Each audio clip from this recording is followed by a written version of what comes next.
दिल्ली में रिंकू शर्मा नाम के एक शख्स की हत्या पर एक तरफ सियासी संग्राम मचा हुआ है तो दूसरी तरफ रिंकू के परिवार के लिए मदद की भी शुरुआत हो गई है।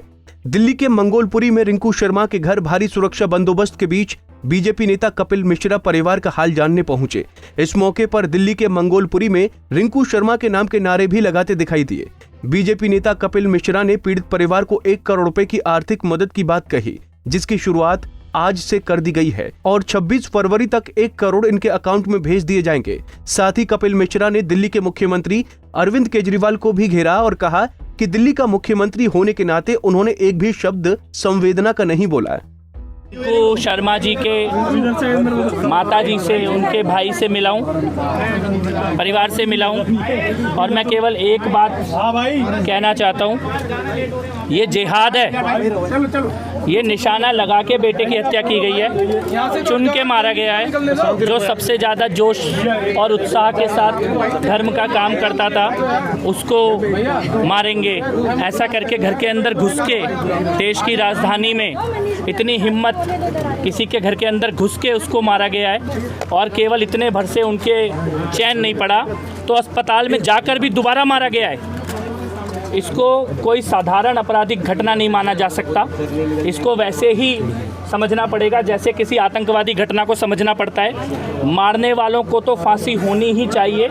मारने वालों के पीछे वो कौन लोग थे जिन्होंने उनके दिमाग में ऐसा जहर भरा, जिन्होंने उनके दिमाग में ये नफरत भरी कि कोई तो चंदा मांगने आए राम मंदिर का तो उसको भी निशाना लगा के मारा जाए। वो नफरत भरने वाले मास्टरमाइंड, उनको भी पकड़ा जाना जरूरी है। इस घटना की जांच एक साधारण आपराधिक घटना की तरह ना होकर के एक आतंकी हमला, घर के अंदर घुस के दरवाजे पे आके मारने वाला हमला, वैसे हमले के तौर पे किया जाना जरूरी है। मैं आज जब परिवार से मिला तो परिवार को मैं केवल अकेला मिलने के लिए नहीं आया हूँ, पूरी दुनिया से 9000 से ज़्यादा लोगों ने अपने संदेश भेजे हैं और परिवार के लिए आर्थिक सहायता भेजी है।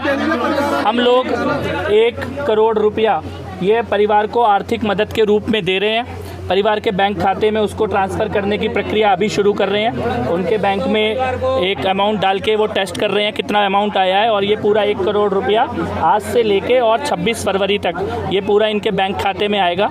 वो परिवार को समर्थन के लिए है, कानूनी मदद के लिए है और इस परिवार को कमज़ोर नहीं पड़ने देंगे, ना अकेला पड़ने देंगे। ये जय श्री राम बोल के प्राण दिए हैं बेटे ने। मुख्यमंत्री होंगे इसीलिए उनसे मिलने जाते हैं, सबसे तो मिलने नहीं जाते। मुख्यमंत्री दिल्ली का मुख्यमंत्री होता तो सबका मुख्यमंत्री होता। वो बेटे का धर्म नहीं देखता कि बेटे के लिए बोलना है कि नहीं बोलना है। जो आदमी अखलाक के घर दादरी जा सकता है वो मंगोलपुरी नहीं आ सकता। इसका मतलब वो यहाँ के लोगों को अपना नहीं मानता, इसका मतलब वो इन्हें पराया मानता है। मैं ये कहना चाहता हूँ मुख्यमंत्री जी से कि आप एक धर्म के या एक समाज के मुख्यमंत्री मत बनिए। हम आपसे आर्थिक मदद नहीं मांग रहे, हमारे घर का बेटा गया है, हम आर्थिक परिवार को संभालेंगे, लेकिन 2 शब्द संवेदना के 2 शब्द ये भी अगर नहीं बोले तो ये दिल्ली याद। गौरतलब है कि इस मुद्दे पर राजनीति गर्माती जा रही है। वहीं दिल्ली के मुख्यमंत्री के प्रति लोगों में नाराजगी भी बढ़ती जा रही है। लोगों का कहना था कि दिल्ली के सीएम को जब वोट चाहिए था तो मंगोलपुरी की गलियों से परहेज नहीं था। वहीं रिंकू शर्मा की हत्या के बाद विपक्ष इसी मुद्दे को लेकर कई बार निशाना साध रहा है। दिल्ली से अनिल कुमार, पंजाब केसरी टीवी।